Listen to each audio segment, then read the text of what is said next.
We are live. Chris Lemma, Mitch Jackson here, Wednesday night Legal Marketing.live. How are you doing, sir? I'm doing great. How are you?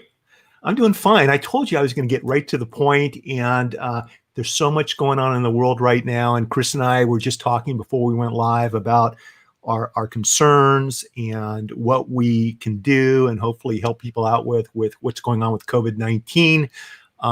This show's about business, okay? This show is about pivoting and talking about how all of you using live video right now to bring in new clients and customers, to help your existing clients and customers how to connect better, how to connect faster, how to be more persuasive on live video. There's nobody, you guys. There's nobody better than that. Which finger am I using? There we go. And this guy right here, when it comes to live video, when it comes to storytelling, when it comes to communicating, than my dear friend Chris Lemma. And let me just tell you a little bit about Chris. He's been coaching entrepreneurs and startups for 20 years as a technologist, and he helps them think about marketing in a different way. He loves a good cigar. He loves his jacuzzi in the backyard. But while he's doing all of that, he leverages his power of storytelling in product development. He leads teams both in the office, both at the facility, from the stage, speaking at conferences to do things better, faster, and more effectively, especially when it comes to live video. Chris, I'm glad you're here tonight. All the lawyers out there, join us over at mitchjackson.live, which is the Facebook page that we're primarily checking comments out. This is being broadcasted across all major platforms. I will be taking questions. I'll be checking your comments. But before we get, well, you know what, to dive right in, we're going to talk about 7 ways that everyone can effectively communicate on live video. Chris, when I'm in court, when I'm talking to a jury, I'm strategizing. I'm working on my timing. I'm setting up one witness with another witness, okay? I'm in control. Talk to us a little bit about tip number 1 when it comes to timing, when it comes to doing all of that with live video. Is it even possible? Yeah, so what I regularly tell folks is when you get on a video call, and often it's not just like us with 2 people, it's, you know, lots of green boxes, lots of people on the call. You're not a stand-up comedian. A tool that you have when you're a stand-up comedian is timing. And timing is an incredible tool, right? You know exactly how to hold that pause. You know how to build up that anticipation. You know how to drop in the punchline. Timing is fantastic, but it is horrible on a video call with 20 people and people talking over each other. They don't even hear the punchline. They, you know, like if your strategy is the quick quips, right? If that's your strategy, like throwing a line here, throwing a line there, it's not going to work. And so you have to realize that this medium is not a medium where timing is your friend. In fact, timing often isn't your friend. Someone has a bad internet connection, you're going to drop off. So you need to be deliberate in how you communicate. So now I am even more intimidated than before we started. And I told Chris he's one of the few human beings on this planet that intimidates me because the guy's so brilliant and so good at what he does.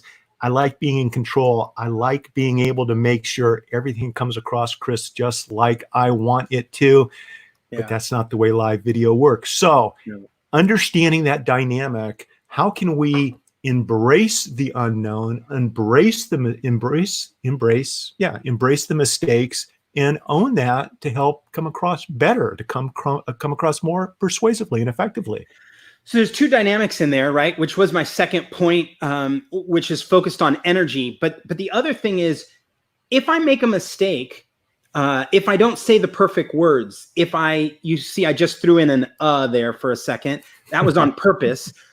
But if I make a mistake, I am more human. So without question, knowing that you're going to make a mistake, navigating through the mistake is just fine. People will feel it's authentic. When you're too crisp and too clean, especially in this kind of environment, people start scratching their heads, right? But the other thing is, if you can't rely on timing, you can rely on energy. You can rely on being fully engaged, right? And that means not just when I'm speaking, but even when I'm listening. It's the kind of questions I'm asking. It's how I'm engaging. It's all the energy that comes through my voice and through my face, through my hands. All of it is bringing a reason for you to pay attention. We've all been in a classroom at some point in life where there's a teacher that's speaking monotone and we're like, God, I wish I could paint eyeballs on my eyelids so I could sleep while this guy drones on. You don't want to be that guy, right? There's in these days, everyone is on Zoom calls, right? And so every business is on these Zoom calls. Everyone's doing it. And I read the story of a guy who recently said, I've seen this show. This is boring. And the response was, this is a business meeting, right? You're like, yeah, you don't want your meetings to be boring, which means you're going to want to bring energy, right? And on top of that, you're going to want to bring story, because that's what causes people to lean in, right? That's what causes people to listen and pay attention. If I tell you a story about someone or something going on in my company, and I walk you through the anticipation of, here's what happened to the customer, here's what was struggling, here's the data we found, and they're like, you go, now I have you, right? I have you paying attention to me. But if I'm just reading off the numbers, and this quarter we got this many, and this week we hit this many, it's not going to work that way, right? So, yeah, it's funny. I think that's probably Professor Nicholas Muir of Chapman University. It may not be. I can't see the profile. But so, Chris, it's a business Zoom. Everyone's talking. We're taking care of business. You're saying it's okay to give yourself permission to have some energy, to be exciting, to stand out and be unique. What are some ways that we can do that? Because I'm already feeling guilty about not being energetic enough with you on the screen with me. So maybe give us some tools to be able to raise the bar a little bit and be more energetic. So every person who is a public speaker would tell you that they have tools just getting on the stage, right? They have the pace of their communication. If I talk slowly, there's a kind of emphasis that comes from that. But if I'm going really fast and I'm talking about the customer and they showed up and they were like, oh my God, I can't even buy your products. But we said, no, we got to get these people together and these people together. We got to pull them together and we got to serve this customer to make sure we deliver the value. Pacing gets people engaged, right? Pacing is one of them. The other thing you have is volume, right? Volume is, I could be quiet. If I'm with a whole group of people and I say, this is a little trick, right? So what we know is your brain is designed to pay attention to change, right? Contrast. Your brain is designed for contrast. If I am high energy and fast speaking the whole time, your brain will still say, I don't need to pay attention to this. It's just a Latino guy who's just rambling. But if I slow it down and speed it up, if I get loud and then get quiet, I trigger your brain to pay attention. The lizard brain, right? The reptilian part of your brain, way back, that survived all the kinds of innovations and growth in people and development and everything else. It's still there, right? At the top of the vertebrae, that little, clump of nerves, and it's wondering if I'm a threat to you. Now, insofar as us talking, no threat. If I get quiet, your head, if you were looking at your phone, your head would pop up. Like, what just changed? Yeah. Why? Where'd the silence go, right? Several years ago, there was an NFL commercial, right? Super Bowl commercial, and it was silent. There was no sound. So imagine you got the football game going on, lots of sound. And then you got a commercial and lots of sound. And the next commercial comes on and it's just text, white text on a black screen, and there's no sound. And what happens? Everybody just looks up. Like, did the TV break? Because your brain is triggered to see change and contrast. So you have speed and you have volume. And my little trick sometimes, if I see a whole bunch of people looking at their phones, is I get real quiet and I just say, can I tell you a secret? And I pause. And guess what happens? Everybody puts their phone down and looks up. What just happened? He got quiet, right? What's he about to say? So you have volume, you have pace, you have the ability to throw in a pause. All those things plus your face allows you in a video call like this to bring energy and to engage people with tools beyond timing. So let me ask you a question. What I'm hearing is pay attention to what's happening in the live video right now in this moment. In other words, how I react, what I say is dependent upon what's going on with everyone else in the video. Nancy points out it depends on your market. And I think maybe you could expand on that just a little bit as far as how we add that energy, how we lower our voice to make a point, right? Where we are on the screen, it does depend on what's going on during the live video. Fair enough? Absolutely. Yeah. Absolutely. And everything, I just want to be clear, everything depends on the applicability of anything I'm going to tell you, depends on the market you're in, depends on the kind of customers you are. I would not recommend getting super loud in a very high risk environment where everyone needs to be very calm and controlled, right? Like if we're in the middle of a nuclear test center and everyone is calm and you start running around screaming, you're probably not going to be paid attention to in the right way. Yeah, right? they're going to pay attention to you, but Yeah. you'll be walking out with your hands behind your back. Yeah. So it does all depend on the market you're in. Absolutely. So we're bringing our energy to our live videos. We are basing our interaction dependent on what's going on in front of us. We're not using scripts, but also, and we're not using scripts. And that's what I want to get to is there's a real-time back and forth, a conversational interaction that can take place on live video, but it doesn't always happen. And that's where I see a lot of professionals like lawyers dropping the ball with the live video, right? The challenge anytime you're communicating is, you have things that you want to share with people. You have material you want to present. But if you write that material down just as a help to you, word for word, and you have it somewhere off screen or wherever, and you're reading, what ends up happening is you start talking and then you realize, ooh, I've been talking without looking at the script. So then you pause to go catch up on the script. And what you've just done, because that pause isn't the same as an intentional pause, it's just hold on a second, let me go find myself. And that's a distraction. So if you're creating distractions for your audience, then they're going to check out. You've given them permission to check out. So what I tell people is, it's fine. If I have a special quote and I want to get it right, I write that down.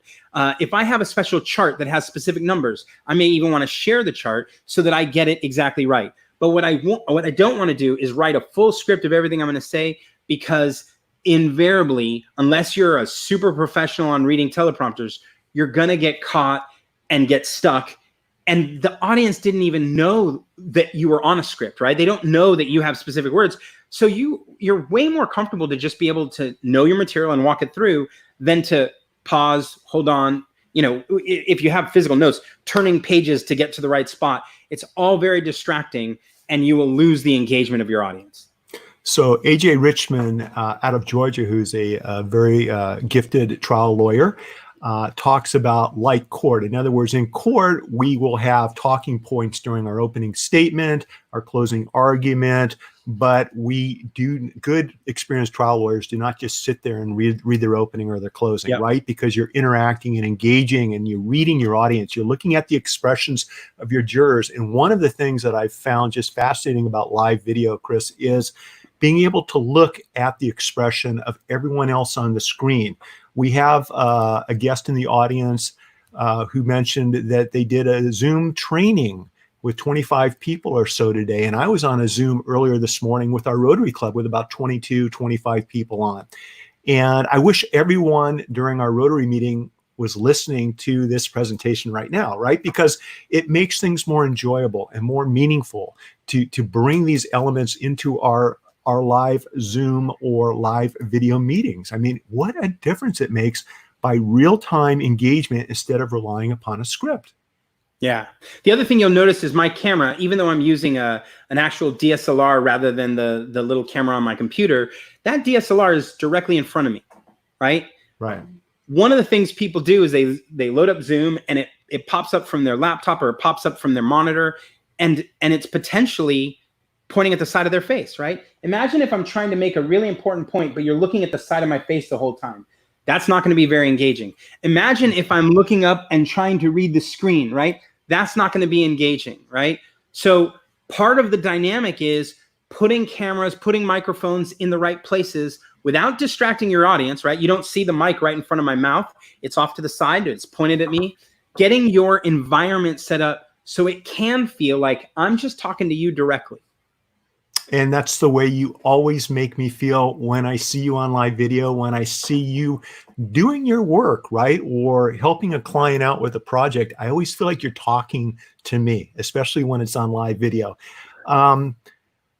Storytelling is so important. And whether we're holding an early morning Rotary meeting or a meeting with a client, the power of using live video and incorporating storytelling into the process for little issues or big projects.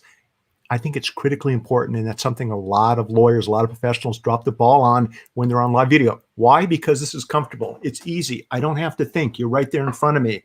Let me tell you what you need to do next, Chris, as opposed to let me tell you a story. The thing is, if you spit out facts or you spit out commands, if you spit out challenges, whatever it is that you're going to roll with on their own, it takes a lot of work for someone to be able to remember what it is you wanted them to do, because they don't have any hooks, right? When I was a kid, we watched the show Leave It to Beaver.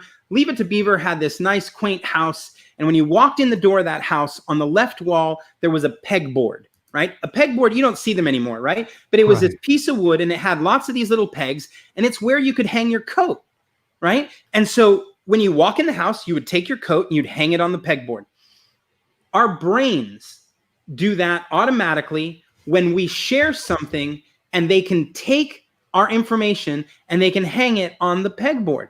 But the pegboard has to be something else they've heard, something else they can connect it to. That's how they remember it. If you don't set the peg or set the hook first, when you go to throw that jacket against the inside of your brain or the inside of the brain of your customer, there's nothing there. So the jacket hits the wall and falls to the ground. A lot of us end up saying, I have this brilliant idea I want to pass on. But if we don't put any pegs on the wall, then nothing can stick. So the job of a story is to create that space, that connection in the brain that says, hey, do you guys remember the show Leave It to Beaver? And they're like, oh my God, I totally remember Leave It to Beaver. And I don't remember the pegboard, but now that you're talking about it, it totally makes sense. I can see the pegboard. And now what I just did, oh, you set a hook. And now when I tell you, here's the concept, tell a story, because telling the story sets the pegboard, which allows you to tell this story, and it'll hook.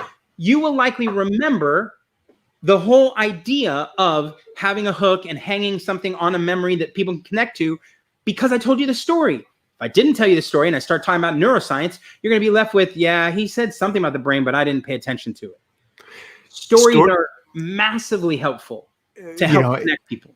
So important. And New York-based medical malpractice attorney John Fisher, who's a friend of mine, he knows how to tell a good story, Chris, both in and out of the courtroom. And, it's one of those things where we're not born knowing how to tell a good story. We're born knowing how to get what we want to get and have by crying and yelling and screaming, right? When your diapers need to be changed, they happen to get changed, right? You don't need to be able to say anything to make things happen. But as we get older, I think some of us, we've lost the ability to tell a good story. And I want everyone to know that at the end of tonight's show, I'm going to be sharing Chris's storytelling course, and we're going to be able to offer everyone a 15% discount off this course, okay? And as John Fisher will tell you, and all of my friends that are watching who are lawyers, those of us that have had success in the courtroom are the lawyers that know how to tell a good story in front of a jury. And it's not easy. These are 12 people we've never met before. They don't even want to be there. They don't like lawyers, right? So every wall that can possibly be set up is already there when we walk into the courtroom, yet sometimes we manage to walk out with a good verdict for our clients. Using Zooms, we don't have those hurdles. Yeah. But I will tell you, the same dynamic applies to every time you're meeting with any group of people. If I want to tell someone that they've done something wrong, if I want to tell someone that there's a way to do it better, if I just start by saying, hey, I want to talk to you about this problem that we had, all the walls go up, right? It may not be that people don't like lawyers or they do like lawyers. It's just our natural inclination, right? Is that our walls are going to come up when we think someone's going to criticize us, when we think someone's going to ask us to do something we don't want, our walls come up. But when you tell a story, you can circumnavigate those walls. You can walk right around them, and people are fully engaged. If instead of me telling you what you should change, if I start telling you about the customer's experience, if I put you in their shoes, if I invite you to imagine how they felt about the experience, and that brings up all your empathy, and then I just leave it with, anyway, that's what they were going through. What do you think we can do to make it better? And then you're like, well, we could do this better. We could change this, and I could change this. I have used a story to get all around all the walls, and they're the ones telling me how they want to get better. Listen, and with live video, not only telling people what your story is, but showing them, but by positioning yourself in the frame, by using objects in the background. J.S. Gilbert talks about, or you can put your mic down low and let everybody look up your nose, right? That's not the story you want to tell on live video, is it, Chris? No. One of the things we talk about in the 7 tips is all about understanding what's going on with your backgrounds and everything else. I tell people, look, the biggest tool you have is your face. If your face is engaged, if your eyes are engaged, if your smile is there, if you're engaging with your hands, you think about that TV screen and the space that you have to be communicative, that's critical.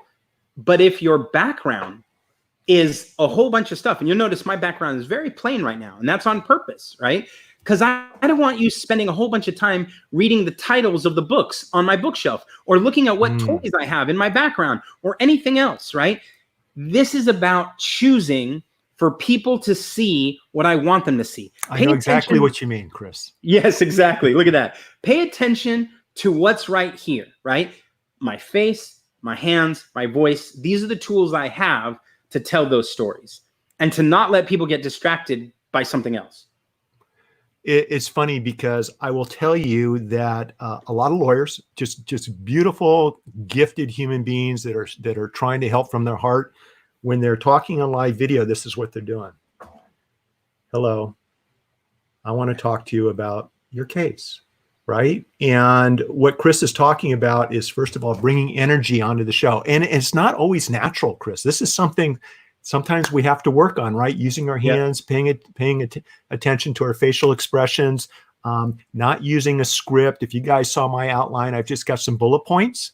And that's why Chris sounds so good and I don't, because he's good at doing this and I am struggling my way through these talking points.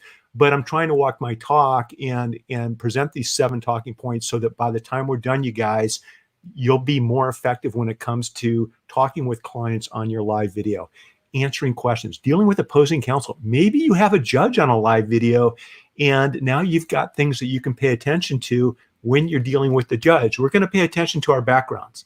We're not going to have dirty dishes, unfolded laundry in our background, right? We're going to have maybe something simple. I don't know if you heard the story the other day. A gentleman got on a video call, on a live stream video call. And while he was on the call, he adjusted his computer ever so slightly, so the background shifted. And in the background now was a door to some hotel room or what have you, right? Some bedroom in the suite he was in.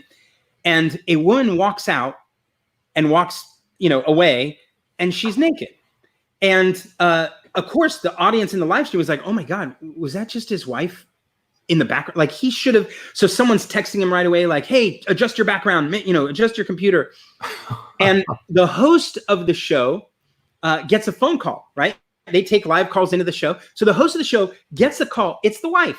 And so the guy says, he thinks in his head, like, the wife wants to apologize for being in the background. So sorry, whatever. He puts her on, like, "Hey, your wife's on the line."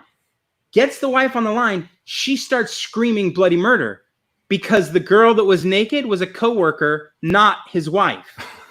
Right? And I couldn't make that up if I tried.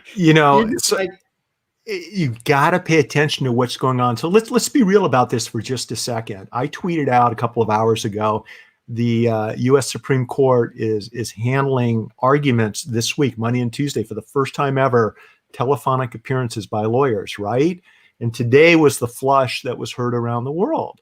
Yep. Somebody did not mute their phone and they flushed the toilet either during or after they gave their oral argument. We don't know who it was, whether it was a lawyer or a judge listening to, right.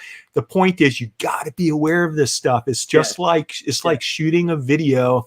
And unfortunately, a month or two ago, someone walked over and decided to use the toilet while they were on live video. And I don't know if you remember that. Yeah, and they put the phone down, right? So you want to be aware, right? Be conscious of what's going on all these different elements that we've talked about. The facial expressions that you're making, everything else that we're talking about over in the comments. And by the way, you guys, we're bringing in comments. I'm trying to, I will be getting to all the questions that are being asked, okay? And for those of you watching on LinkedIn, if you are, jump on over to mitchjackson.live, which is our Facebook page, and your comments will come into my feed. Otherwise, I can't see them on LinkedIn. we've talked about 5 different methods or approaches to live video, Chris. And the next thing on the list is kind of related to energy, but it's about focusing on our emotion and how powerful emotion is when we're communicating. Talk to us a little bit more about what lawyers need to know about emotion in live video. Well, I'll be honest, right? I'm pretty sure that really great trial attorneys know all this already, right? There is a very boring way to tell a story, and there is a very engaging way to tell the story. And often we know that people are predisposed to start turning off when they hear certain things, right? We also know that they are predisposed to be highly engaged when we use other techniques. So for example, if I'm telling a story and I start in the middle of the story, they're like, what, well, hold on, did I miss something? Like what, I didn't even get the intro, or like what? And so we pay attention. You've seen this in movies forever, right? The movie starts in one place and immediately the guy's running, there's police chasing him. It's a big scene. And then after the scene is composed and delivered, it then turns around and jumps back 2 days before. It brings the story, it brings you as the watcher into the story at a place of action. And then now that you're engaged, now that you're interested, then it backs up and say, okay, let me tell you some more background to help you understand this. We can do that on video when we're telling stories just as easily, but it means framing it differently. If your only point is, I'm going to tell you A, B, and C, and that's it, right? You're going to get people who, after first part of A, just go, this is not an interesting story. Right. And you never get to B and C, right? Can you give us an example? Well, I help run a technology company that is for hosting. And we had a problem on Friday where something wasn't working. And the story, if I was telling that story the way that a normal person would tell the story, they would say, hey guys, a couple weeks ago, we had a customer notice that something wasn't right. And then I talked to the engineering team and they said, by now you're bored already, right? But they said that it wasn't really an issue. And then last week we got an issue, you know, someone reported it, they said another issue. And now we started getting involved and you're super not interested. That is the way most people would tell the story. Yeah. So on Friday afternoon, which by the way, my Friday afternoon is Friday close to quitting time on the East Coast. I have to call my boss and one of her peers, 2 execs in my company. I have to call them at what is their 5 and 5:30 in Atlanta and say, I'm about to open a Sev 1, a Severity 1 alert, which is going to grab a whole bunch of people from the organization to solve an issue. Now, I think in the 3.5 years I've been there, I've only done it once before. So this is a big deal. So I have to get their approval. I got to tell them a story. So my story doesn't start with a couple weeks ago, a client. My story starts with, I asked my engineer to go run a test to tell me how many times this feature has failed in the last 4 days. It's 95%. And they're like, got my attention. You got my attention. What? Yeah. I go, yes. Now, luckily, we've only had 2 clients, one 2 weeks ago and one last week, mention it. But we just had someone bubble it up from internal who noticed something wasn't right. I have a serious problem. Now, the 95% doesn't mean that 95% of our customers are feeling it, because the 5% could have covered to other people when it finally worked. But what I'm telling you is we have an issue. I need to open up a Severity 1 alert, and I need your approval. And they both were like, done, do it. I shortened the story. I focused it on what mattered, which was to them how big a deal is this problem, which is, as executive, that's all what we always care about. Like, is this a 1% problem or a 95% problem? And by telling the story starting in the middle rather than starting at the beginning, I get you engaged, right? That's understanding the emotional resonance of a story arc. Not every part of the arc of a story is impactful. So find the spot that is impactful and potentially start there. And then if they say, tell me more, you can always run back and fill up to that point, or tell me what you want to do next. You can jump to the end of it. And then they say, yes, you're approved. Go do what you need to do. I love that. I love that. And that's something that we can all learn how to do. And you guys, when I asked Chris to be on the show, I didn't know he had a storytelling course. That's not why Chris is on the show, but he's so good at what he's doing. He messaged me yesterday and mentioned this to me, and I'm going to share it with you guys at the end of tonight's show, a 15% discount. This is the kind of stuff you can learn how to do. Chris, one similar approach I use is when we're picking a jury, they don't want to be there. They're not really sure what's going to happen or why they're there. They're not really familiar with the issues in the case. And sometimes I'll start off my jury selection with, how many of you understand and appreciate that this is the only opportunity ever that the parties, both my client and the gentleman sitting on the other side of the counsel table, they'll ever have in court to get this matter resolved? How many of you realize this is their only opportunity? This is their one shot. Yeah. Right. Something like that, kind of frame it like, this is important stuff, everybody. Yep. And I got to tell you, without hesitation, everyone's like, I had no idea. I mean, I thought maybe if they didn't like the outcome, they could bring another case. I mean, framing the severity of what's going on, like what you just did, does help get everybody's attention. Yep. And, exactly right. And I've heard you talk about similar approaches when it comes to storytelling. The gentleman swimming across the river story, for example, which is so powerful. And if you don't mind, I'd love for you to share that example also, because I think it does resonate and support what you're trying to share with everyone.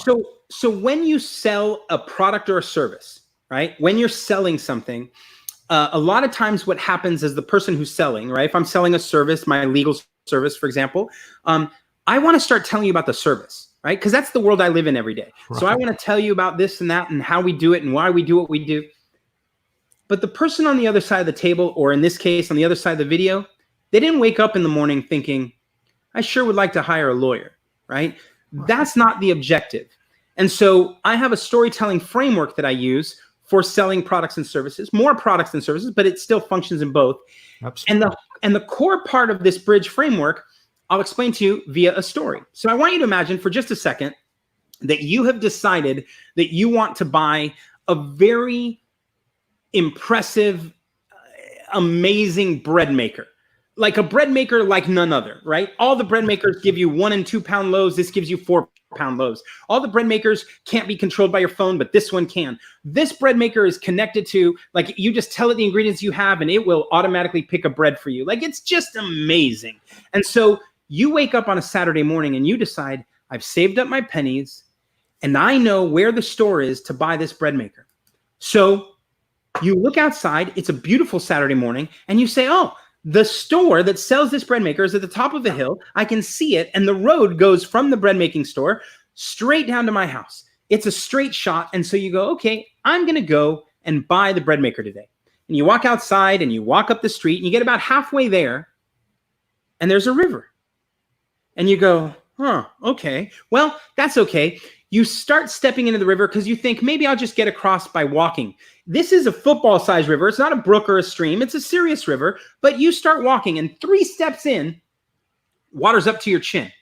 And you go, oh, this is not going to work. So you back up, you take your wallet, phone, slip it in a plastic bag you happen to have in your pocket, and you dive in to swim across. But 3 strokes in, and you're way downriver, and you're like, this is moving way too fast. So you jump out of the river and walk back to the path, and now you're wet and you're frustrated, and you start hearing a buzz. And before you can even know where it's coming from, you're looking back and forth, and you finally see a riverboat that comes up. Motorboat pulls right up to you and says, hey, buddy, are you trying to get across the river? And you go, yeah. He goes, it's $10. So you pull $10 out of your wallet, you hand him the money, and he drives away.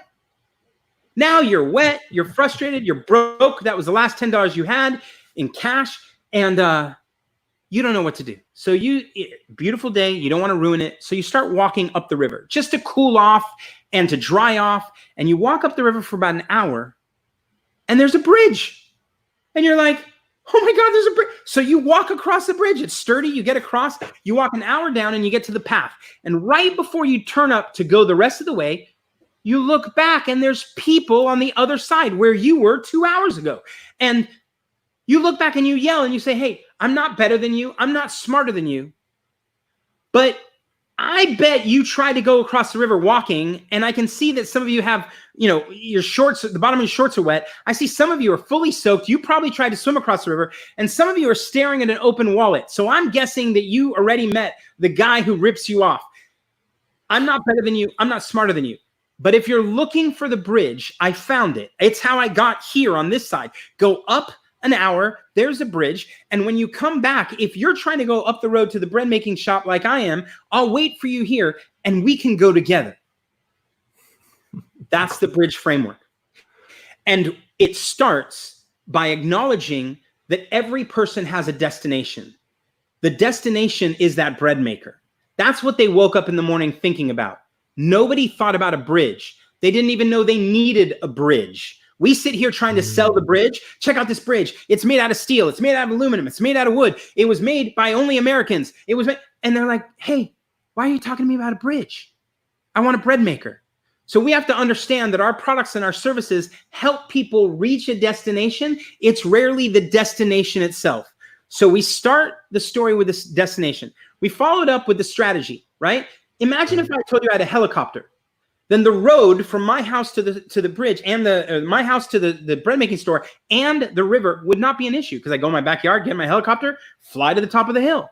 So the bridge and the river are only intrinsic if the route I'm taking is going to hit that. So I have to make sure, hey, tell me your strategy. What are you trying to do here? If I get destination and strategy right, I know what's next. That's the river and the roadblocks.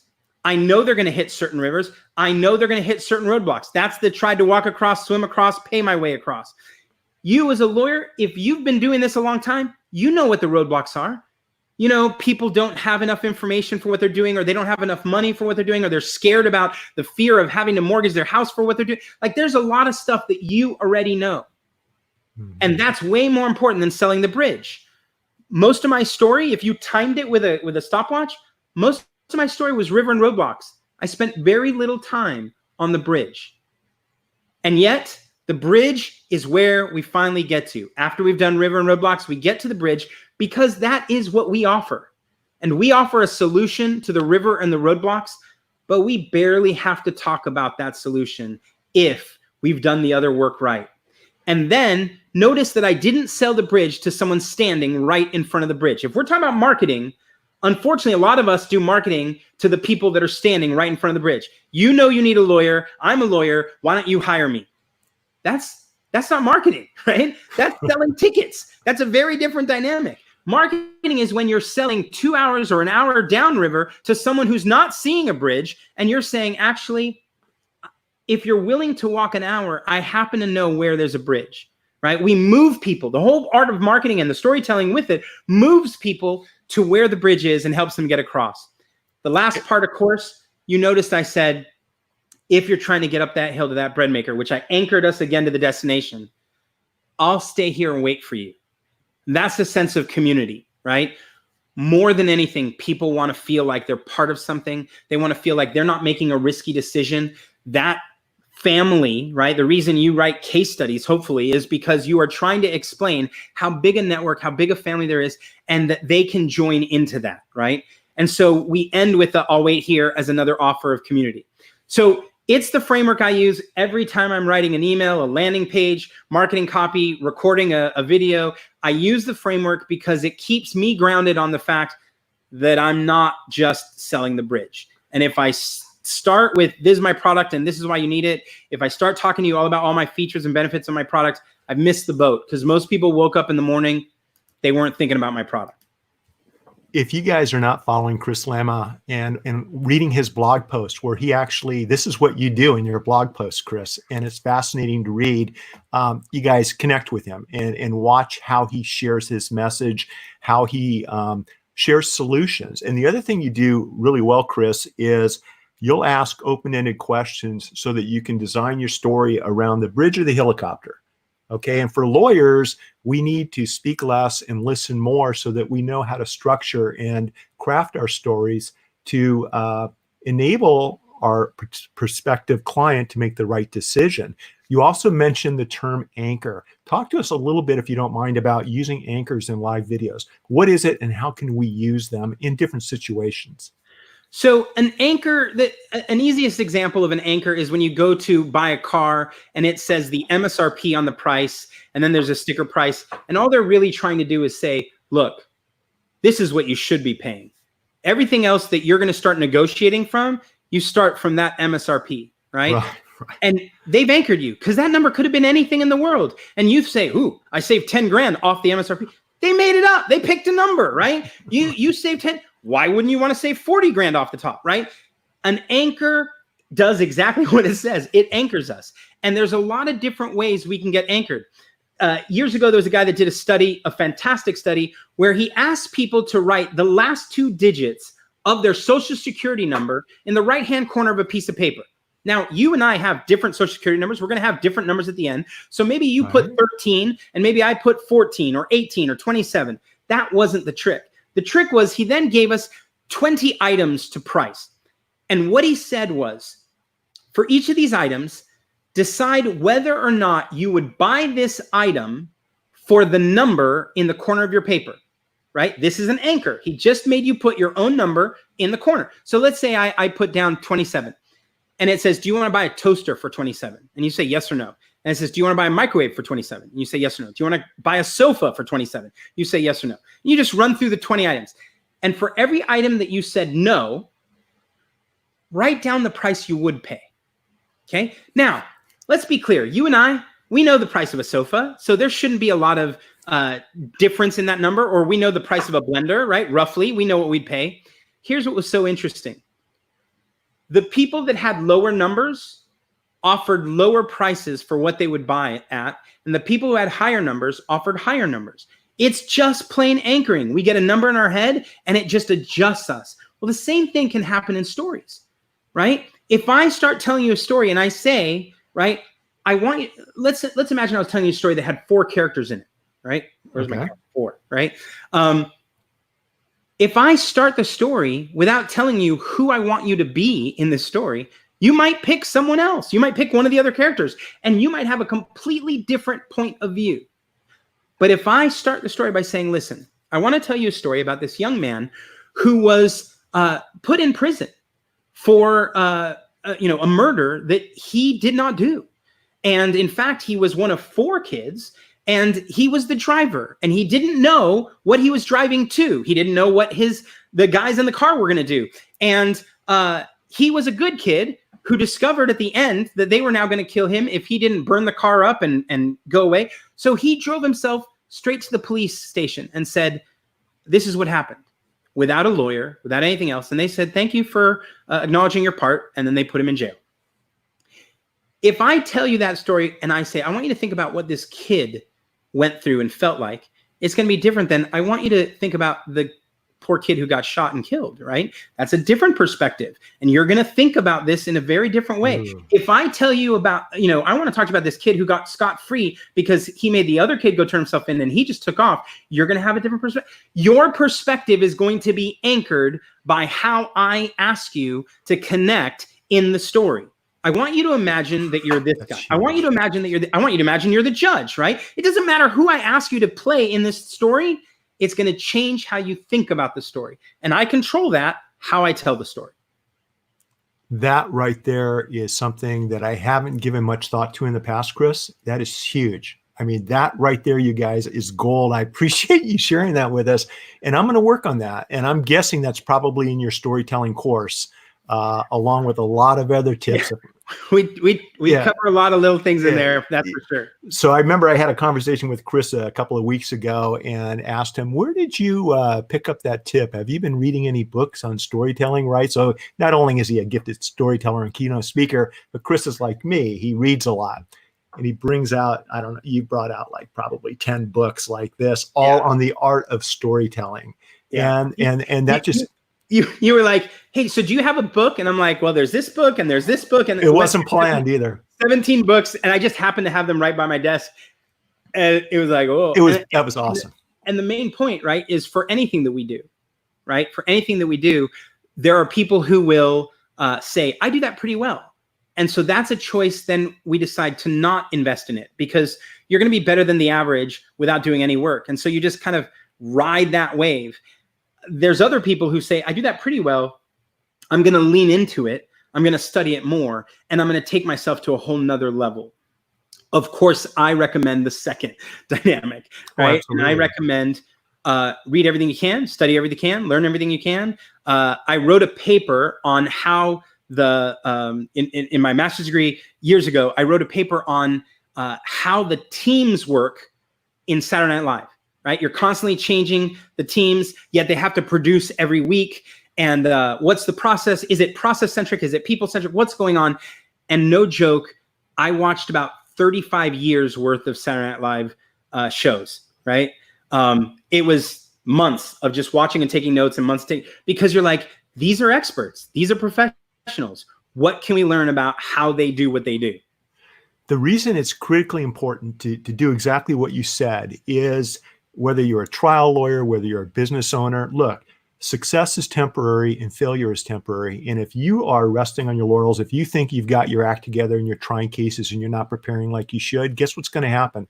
First of all, you're going to miss things. Okay. Second of all, someone's going to come into the courtroom, that young lawyer who has worked 100 times harder than you on that file. And he or she's going to come in and kick your ass. Yeah. I mean, that's the way it works. And that's why it's important to keep learning and keep improving. Right now, Chris, with everyone, because of COVID-19, jumping on live video and using live video to make deals and to build relationships, it's so important for us to work on our communication skills and our storytelling skills. And that's what we've been talking about tonight, you guys. I'm going to get to your questions in just a second. We have one last tip. But before we get to that last tip, I'm with you, buddy. I'm on top of things here. I got my cheat sheet. What I wanted to do is let me just go ahead and we're speaking with Chris Lemma. Connect with Chris over at chrislemma.com. Tip number one, you can't rely on your timing and on reactions. Number two, bring your energy to your live videos. Number three, don't use a script. Talking points and outline, something you can look at like what I'm doing. Yeah, I think that's important so you don't miss something. Number four, invite your audience into the story like Chris shared with us. Number five, we have our faces and our backgrounds and other objects, use them, pay attention to what's going on. Don't be that lawyer who flushed the toilet today during the audio with the Supreme Court arguments. That could have been a live video. It could have been a lot worse.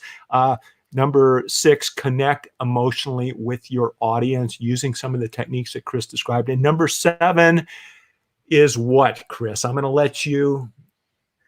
Number seven, right, is all about explaining yourself. See how I said that was a big softball right there. It's about making the call to action explicit.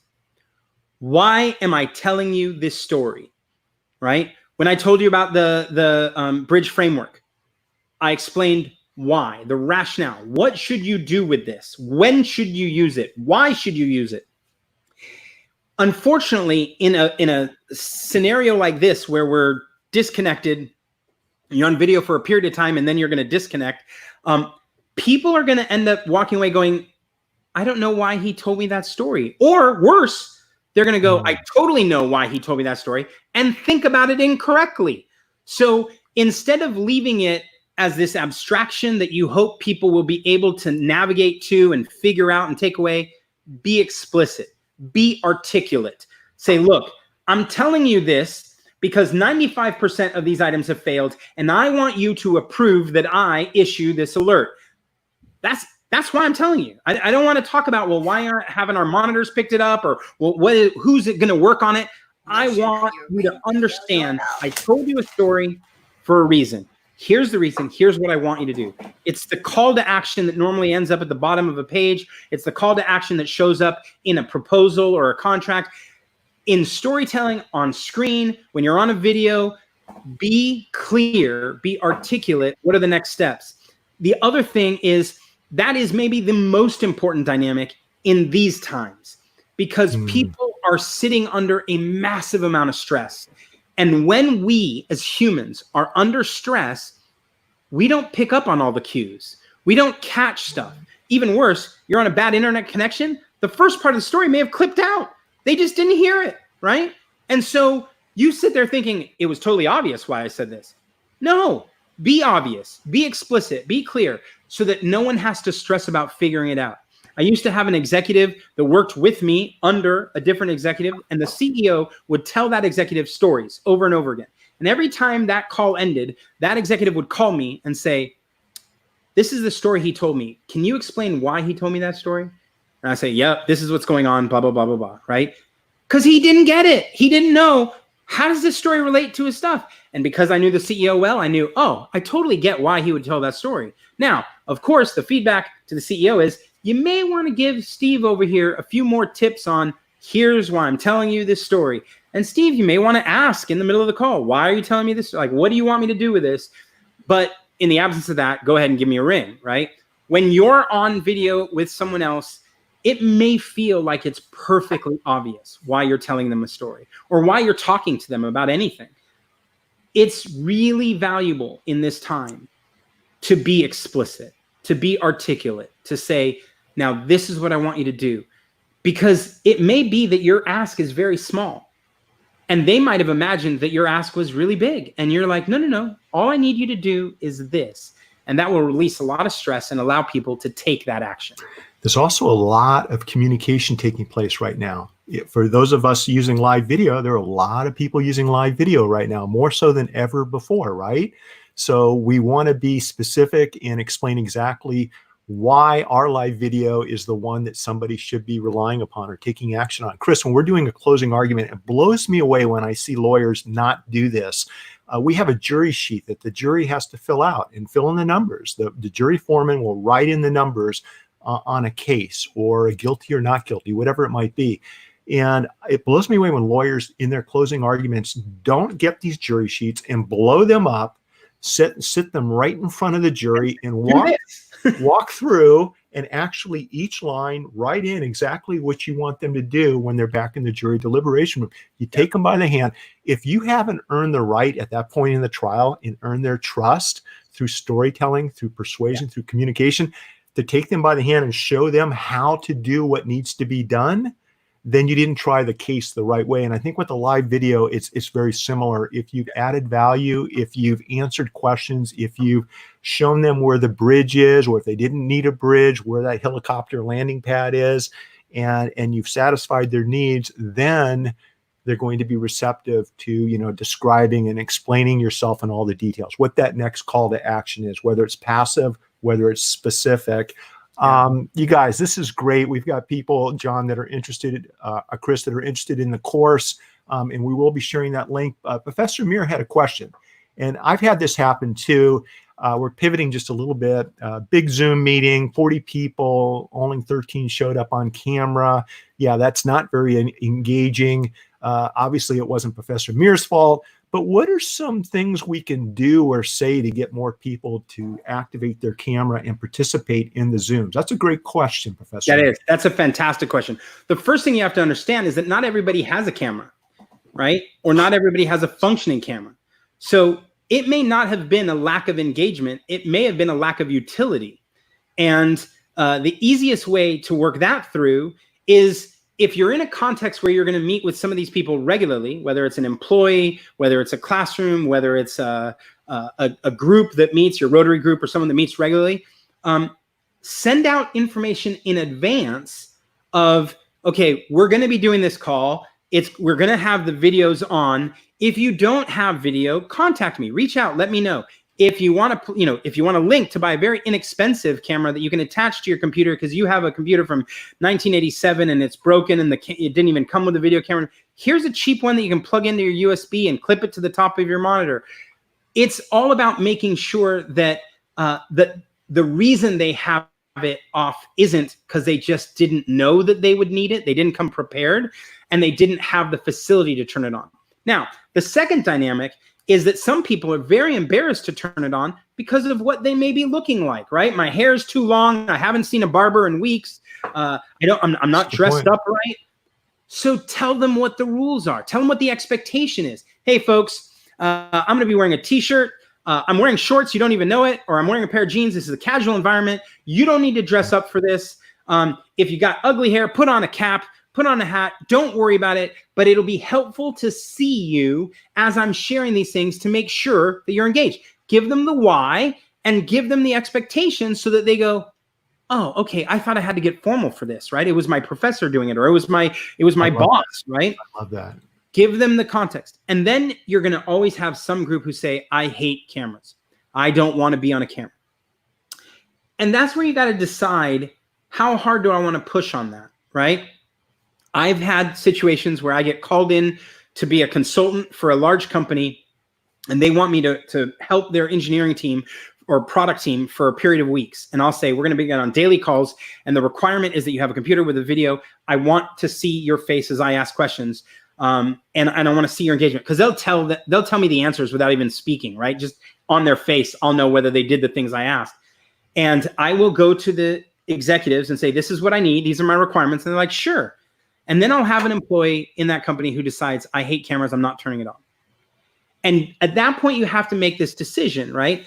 If the person who doesn't want to turn it on is going to end up influencing the rest of the people because they feel like they can turn it off because he turned it off, I'm going to have to make a point to say, nope, you got to turn it on. And that means I got to go get someone else involved. If it's not a big enough deal, I don't want to make a case so bad for this individual that they're going to check out of everything I have to say. So you win the battle, you lose the war, right? So this is all about playing the percentages and making a decision about how important that's going to be. So, win the battle, lose the war. AJ's client, purple hair in court tomorrow. Yes, I'm serious. So, that's interesting. We had a case where the appearance of the client did matter because we were going to be in front of a federal jury for 2 weeks, and it did matter in a conservative jurisdiction. But on the other side of the coin, I think, Chris, AJ and his client might just be able to pull this off in today's world. What are your thoughts? And but for those of you listening to the audio later, because we want to be aware that on our live videos, you guys, sometimes people are just listening to the recorded audio later. They're not watching the video. AJ asked the question, my client's hair is purple, and we have court tomorrow via Zoom. Yes, I'm serious. I love that. So I am not a legal expert. I don't give advice to lawyers. So I want to preface everything else with that. But I will tell you that I hire people all the time. And it's the same kind of dynamic when someone comes in to interview and they say, I have purple hair. Is it okay to interview with purple hair? Or I'm, like I have I have tattoos all over my face or all over my neck. Is that going to be a problem getting hired? And often what I'll say is, it's all about your audience. Right? Oh. It's all about, there are people who are hiring you who have sleeves of tattoos, and that tattoo sleeve on your right arm is going to win you the job. And there are people who are thinking you are going to rob them blind just because you walked in with a single tattoo on your shoulder, right? People have different reactions. The whole art of telling stories and engaging people is reading an audience and understanding what is okay and what's not. I have had to tell friends, who are you interviewing with?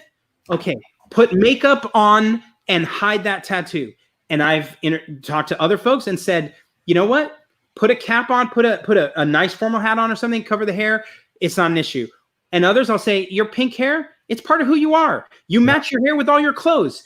Go in, be professional. And by the way, if they don't like your pink hair, maybe it's not the right spot for you. So in the hiring world, it's all about understanding the context you're in.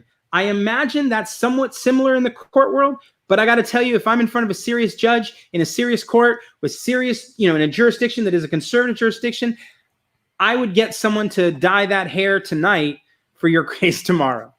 So quick story, and then we're going to roll over you guys to Chris's course. Had a serious wrongful death case, Chris, where I was representing the parents of a young man that was killed on a jet ski accident out of Lake Havasu, federal jurisdiction. So I was in Santa Ana, the federal courthouse. My client, nicest family in the world, mom and dad had been through a lot, but he looked like a typical guy that would get off a Harley Davidson, right? And he wasn't part of a motorcycle gang, but that's what he looked like. So, I talked to him about, creating that good first impression in front of a jury. What is it that they want me to achieve in this case, right? They want their day in court. And I said, well, based upon what you've said, if you want to maximize the chances of me having this outcome happen, I need you to shave, cut your hair, and frankly, put on some slacks and a button-up dress shirt. If you do that for me, then I'll do everything else I need to do for you over the next couple of weeks. The next morning and the next day, whenever it was, when he showed up at court for the first time, he reminded me of Chris Christopherson, who is the actor and singer, you guys. And if you've ever seen Chris Christopherson, when he gets cleaned up, he's a good looking guy, right? And my client walked in with his wife and some other members of the family, and I almost started crying. I mean, it just really told me how much he cared about the case, right? Yep. And it did make a difference. And but then again, it depends on what the case is all about, right? If it's a parking ticket, it's one thing. If it's a life-changing type of case, you might want to handle it a little bit different. Let me get right down to these types of comments that I'm getting from all the different platforms, Chris. Your storytelling course, people want it. People are interested in it. I'm going to put up the link right here. theschoolof.chrislemma.com/telling-stories. Tell us a little bit about this course, if you don't mind, and I'm going to bring it up on the website while you're speaking, or try to anyway. So yeah, like fancy technology. Here we go. It is a course that helps you learn to craft and shape stories, how to think about it. You'll see there's 21 videos, so you can scroll through the contents there. The first part is the orientation. Then we go into understanding narrative arcs. We shift from there into some tips and tricks. So we talked a little tonight about your voice and pausing and how you can adjust those things. Oh, my favorite thing, Chris, the power of metaphors. Yes. Metaphors have helped me obtain multi-million-dollar jury verdicts. Yep, exactly. And then we talk about how we shape the material. So how you step into a story and how you step out of that story. We talk about voice and body and a lot of body positioning, right? And then we have a section on business stuff, right? So business storytelling is a little different because sometimes you're standing in a hallway or you're in a boardroom. And so in the services world, there's a lot of different kinds of stories we tell. And understanding those different kinds, being introduced to those different kinds and how they help has been helpful to my entrepreneur clients, right? So that's it, right? We're going to roll in some additional bonuses in there. I'm talking to my video guy and he's like, we should add this, that. Yeah, we'll get more in there. But seeing as Mitch is a good friend and he's interacting and trying to help so many of you do all of this so much better, I sent him a note and said, hey, here's a special coupon. If your folks want to sign up, that's great. If not, no pressure at all. We got on this call together to just talk about how to present well online, not to pitch a product. But if they want the course and they want a 15% discount, can I share the special code, or do you want me to do it over in my mastermind? No, you can share it. It's fine. All right, because I love this. You guys, this is the code you want to put in. Lawyer Love. Lawyer Love. And we don't get enough love in this world, Chris, or enough hearts on Periscope. So I love what you picked out for the code. So Lawyer Love, you guys, go to the schoolof.chrislemma.com/telling-stories and make it happen. Chris, this was outstanding. I owe you one. Thank you. And your thoughts about using anchors during live videos, that's huge. I hope people picked up on that, my friend. Oh, my pleasure. Always a pleasure to talk with you. All right, buddy. Listen, thanks everyone for joining us. Join us next week. We've got a lot of exciting shows coming up. Connect with me over at Wednesday night, legalmarketing.live, mitchjackson.live. Join Chris at chrislemma.com. Between now and then, you guys make the most of what you can right now and try to make each day a masterpiece, if not for you, for someone else. Thank you, Chris. Take care. Bye-bye, everybody.